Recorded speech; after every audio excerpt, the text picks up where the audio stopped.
Yeah, hi folks. Now, as predicted, New Zealand is about to get a vaccine passport, and it doesn't take a rocket scientist to figure these things out, as Adern media always telegraph what's coming down the pike. But on this topic, folks, I'm going to stay completely neutral, as I don't want to get cancelled. Therefore, I'm only going to point out the obvious from government websites, government-approved websites, and official research. And hat tip to Peter Rhodes for some of this.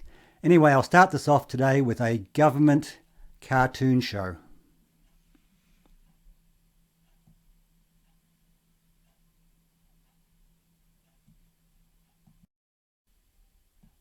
The Prime Minister's repeatedly urged people to talk to the experts about vaccination and any concerns.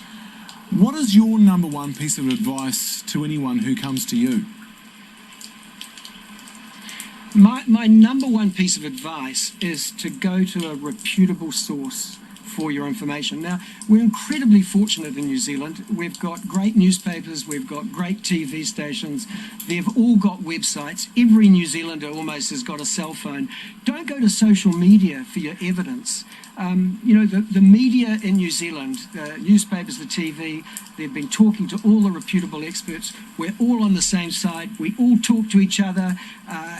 We check out our stories before we go forward with them. The newspapers check us out.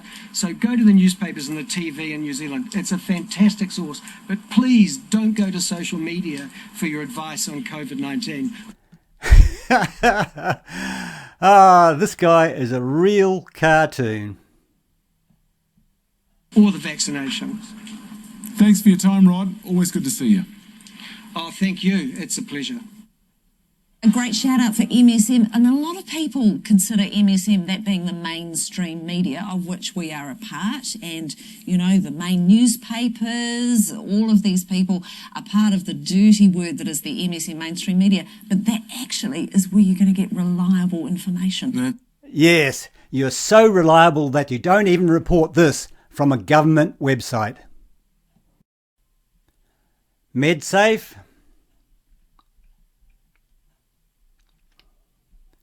Adverse events following immunisation with COVID-19 vaccine. Safety Report 29, 18 September 2021. Summary of reported deaths. Up to and including 18 September 2021, a total of 68 deaths were reported to calm after the administration of the Comirnaty vaccine. Now, this is another name they use for the Pfizer vaccine. It's the same name, it's the same thing as the Pfizer vaccine. But why do they do that? Why don't they show Pfizer vaccine? No one knows this name. No Kiwis know this name. Following medical assessments by CALM and Medsafe, it has been determined that 27 of these deaths are unlikely related to the COVID-19 vaccine. What does unlikely mean? 13 deaths could not be assessed due to insufficient information. What does insufficient information mean? 27 cases are still under investigation. Again, what does that mean? 1 death was likely due to vaccine-induced myocarditis. Likely due. So we have 1 kind of confirmed case out of 68. Now, is anyone buying that? Now, let's go to this site which the government links to see how many Kiwis have died from COVID-19.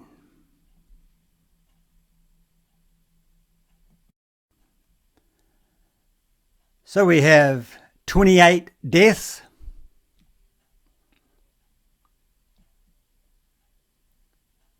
And nowhere down here do they mention comorbidities.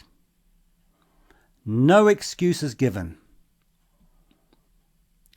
100% COVID-19 deaths. And here's something else they don't mention. Well, a warm welcome to this talk. Now, when you've watched this video, I'd like you to write to your MP or your representative in Parliament or something, because I'm just at a loss at what to do about this.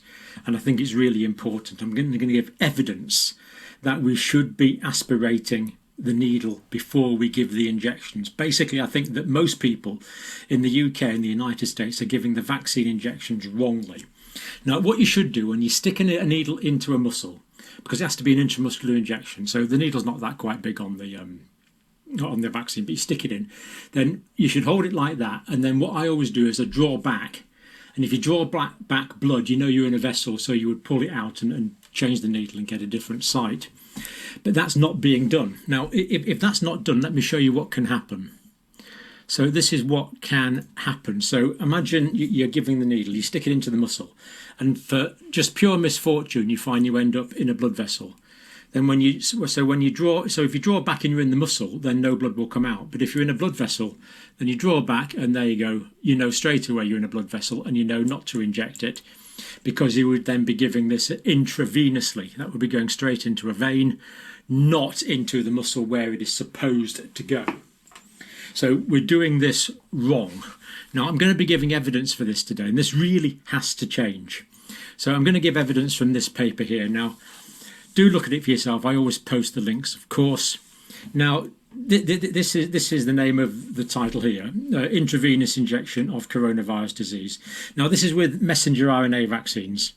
Can cause acute myopericarditis. So myocardium, the middle layer of the heart, pericardium, the outer layer of the heart, and itis on the end means inflammation of, because we know it can cause this heart inflammation. Now, this is from the Clinical Infectious Diseases. They described it as major article, peer-reviewed, published with the auspices of the Infectious Disease Society of America, HIV Medicine Association, Oxford University, and Oxford Academic Publishing. So, I mean, basically, what more do people want to start listening to this? It's just unbelievable that this is still being done.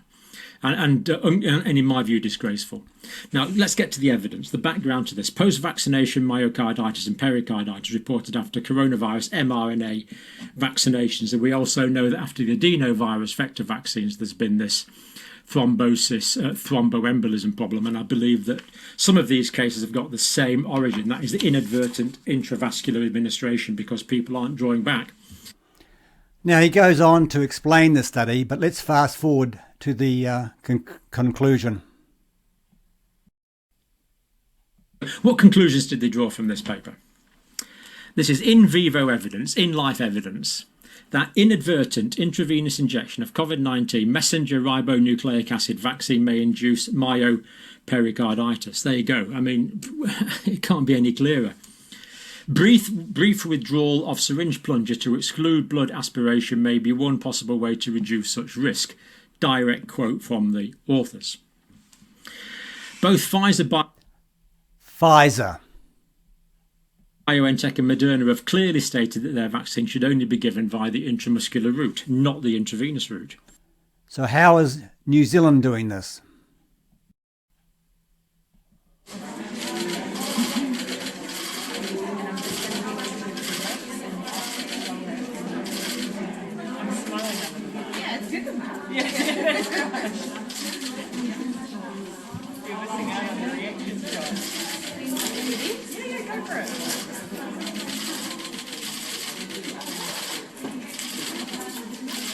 Straight in and straight out, wrong.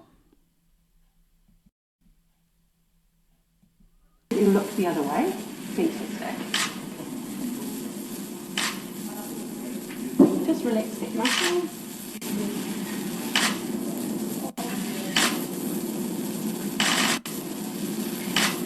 Straight in and straight out, wrong.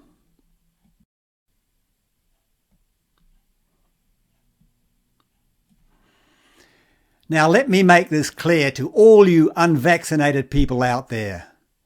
This virus will hunt you down. Anyway, folks, I posted links to Dr. Campbell's study and to the Medsafe report below.